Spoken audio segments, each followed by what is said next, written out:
A 12-year-old girl made an impossible promise in court. "Let my father go and I'll heal your paralyzed legs." Everyone laughed, until she actually made the judge walk for the first time in 23 years.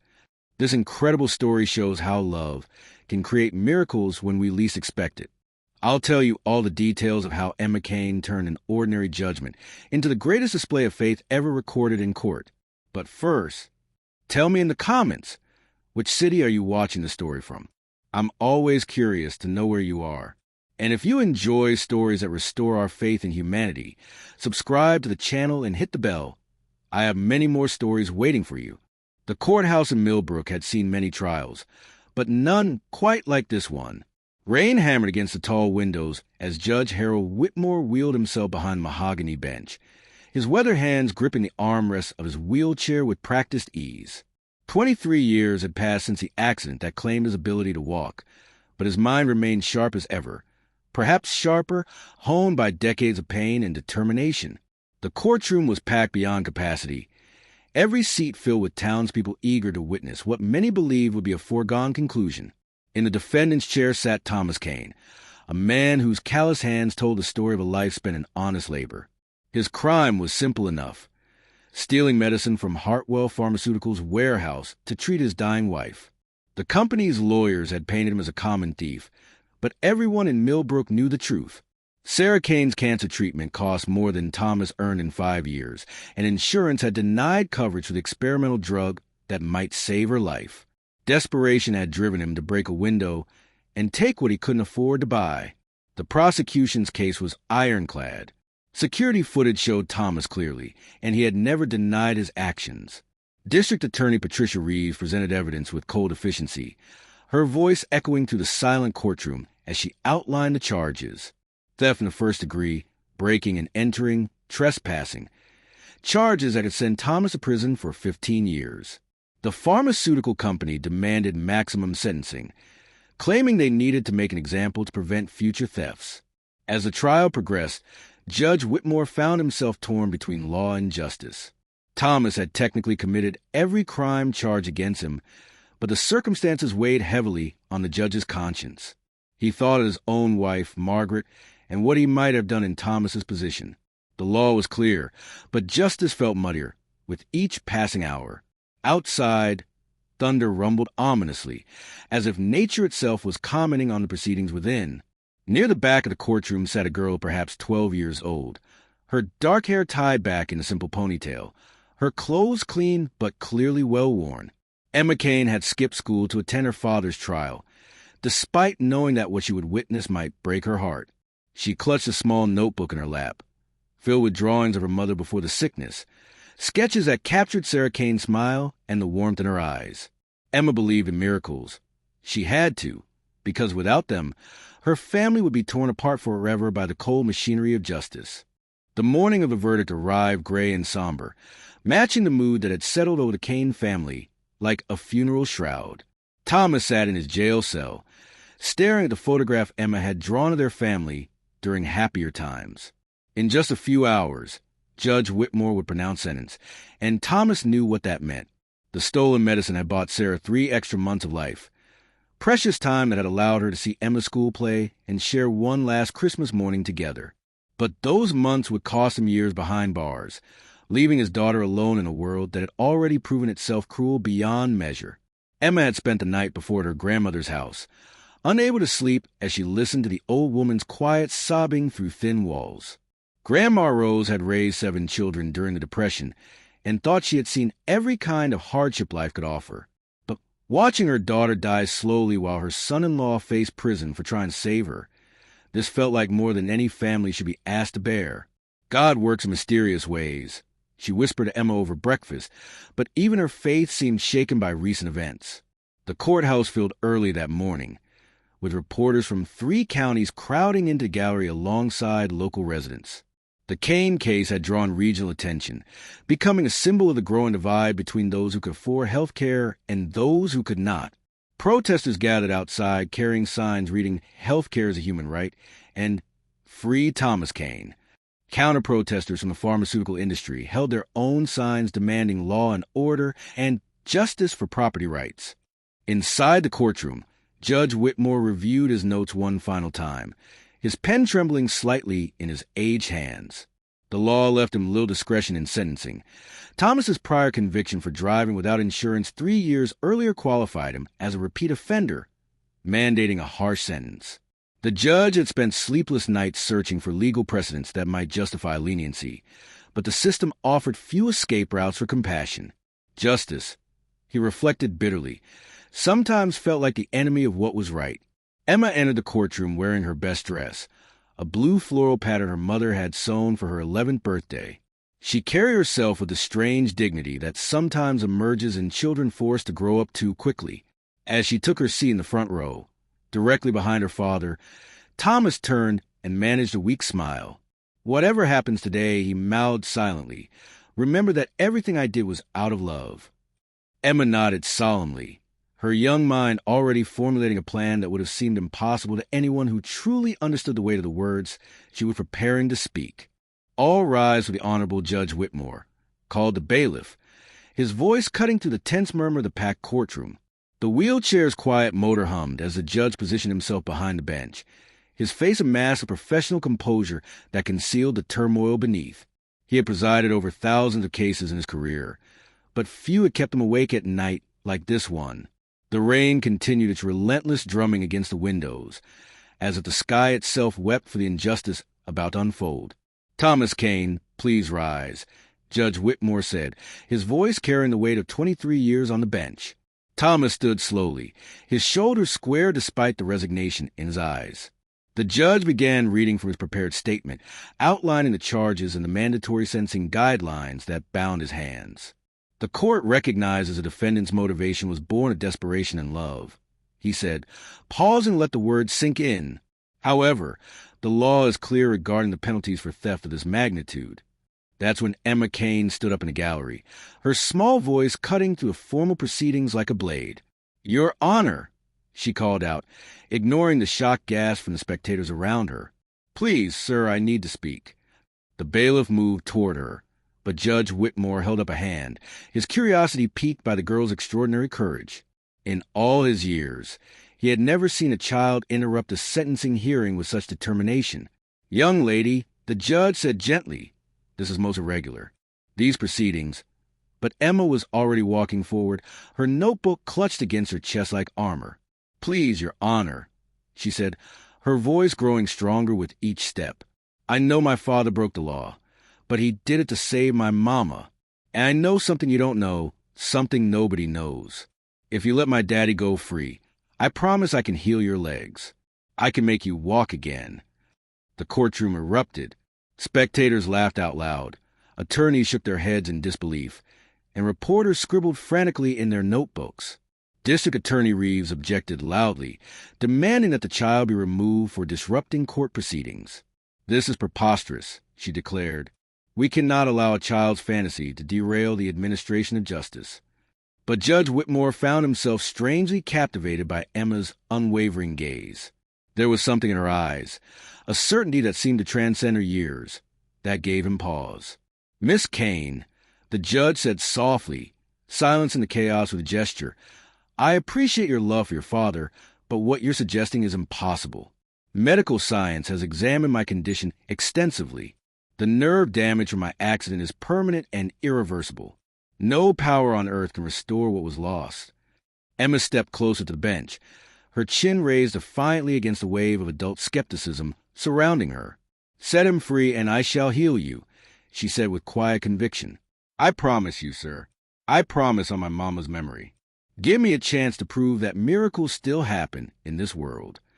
Emma Kane had discovered her gift 3 years earlier, quite by accident, when she found a sparrow with broken wing beneath her bedroom window. Her mother was undergoing chemotherapy at the time, too weak to help with what seemed like another small tragedy in an already difficult year. Emma had cradled the tiny bird in her hands, tears streaming down her cheeks as she whispered, "Please don't die. Please be okay." The warmth that flowed from her palms had surprised her, a gentle, golden sensation that seemed to come from somewhere deeper than her heart. The sparrow had flown away the next morning, its wing perfectly healed. Emma told her mother about the miracle, but Sarah was too exhausted from treatment to fully grasp what her daughter was saying. "That's wonderful, sweetheart," she had murmured, assuming it was a child's vivid imagination at work. Over the following months, Emma began secretly testing her ability on injured animals she found around their neighborhood. Cats hit by cars, dogs with infected wounds, even a fox caught in a trap. Each time, her touch brought healing, though the effort left her drained for days afterward. She never told anyone else about her gift, instinctively understanding that adults would either dismiss it as fantasy or, worse, try to exploit in ways that would destroy the pure intention from which her power seemed to flow. Emma read voraciously about healing in the public library, devouring books about saints and mystics, medical miracles, and unexplained phenomena. She learned that throughout history, certain individuals had possessed abilities that defied scientific explanation, though most were dismissed as frauds or fanatics by the rational world. As her mother's condition worsened despite conventional treatment, Emma had been tempted countless times to try healing her. But something held her back, a deep intuition that her mother's illness served a purpose beyond her understanding, that interfering might disrupt some greater plan. She was too young to comprehend. Instead, she had focused her gift on easing Sarah's pain during the worst nights, placing her small hands on her mother's fevered brow and channeling comfort rather than cure. Now, standing in the courthouse with her father's freedom hanging in the balance, Emma felt the familiar warmth building in her chest. She had never attempted to heal something as severe as paralysis, had never used her gift in front of witnesses, had never staked everything on a single moment of faith. But watching Judge Whitmore's kind eyes struggle with the injustice he was being forced to perpetrate, she knew this was why she had been given her extraordinary ability. Some miracles, she realized, were meant to be public, meant to shake the foundations of a world that had forgotten how to believe in impossible things. The courtroom remained in chaos around her, lawyers arguing and spectators buzzing with incredulous laughter. But Emma stood perfectly still in the eye of the storm, her young hands already beginning to tingle with the power she had kept hidden for so long. She thought of her mother's words from the hospital bed.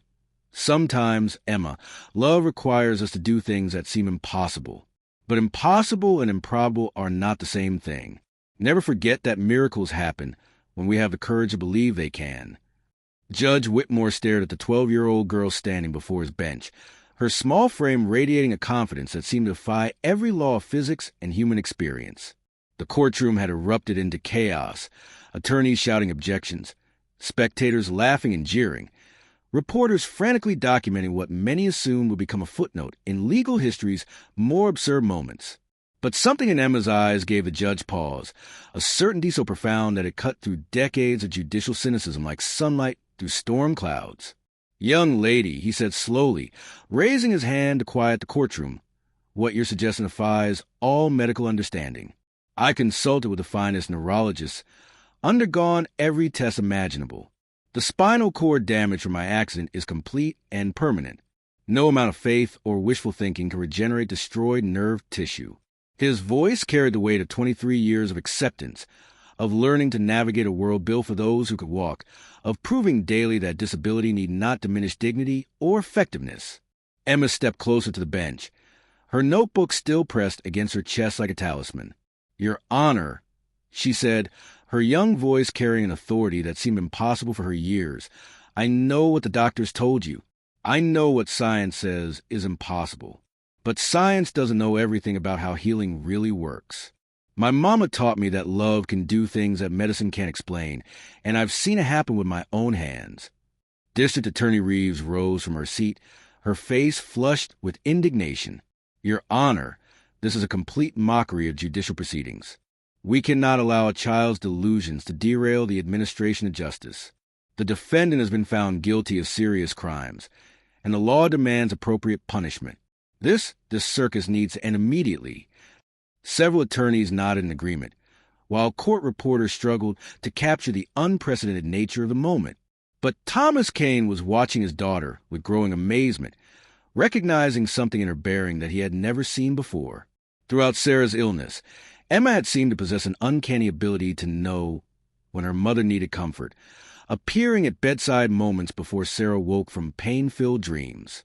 There had been times when Sarah's suffering seemed to ease after Emma's bedtime visits, though the doctors attributed any improvement to the natural fluctuations of her condition. Judge Whitmore found himself at an impossible crossroads. Every legal precedent, every rational thought, every fiber of his judicial training demanded he proceed with sentencing and have the girl escorted from his courtroom. Yet something deeper, call it intuition, call it desperation, call it a faint echo of faith he thought had died with his ability to walk, whispered that this moment might be different. "Miss Kane," he said quietly, his voice barely audible above the courtroom's din, "if I were to consider your proposal, what exactly are you asking me to do?"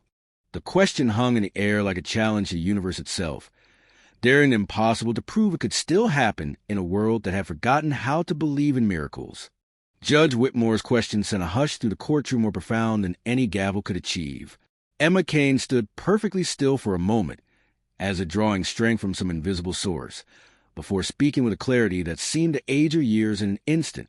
"I'm asking you to trust me, Your Honor, to let me place my hands on your legs and show you that some things can't be explained, only experienced. Set my father free, and I will give you back the gift you lost 23 years ago." The judge's weathered hands gripped his wheelchair's armrest as memories flooded back. Memories of running through autumn leaves as a child, of dancing at his wedding, of carrying his own daughter on his shoulders. The accident had taken more than his mobility. It had stolen dreams, altered his identity, and forced him to rebuild his entire understanding of what it meant to be whole. "Child," he said softly, "do you understand what you're promising? Do you comprehend the magnitude of what you claim you can do?" Emma nodded solemnly. "I understand that my daddy will go to prison for trying to save my mama's life, and that's not right. I understand that you're a good man trapped by bad laws.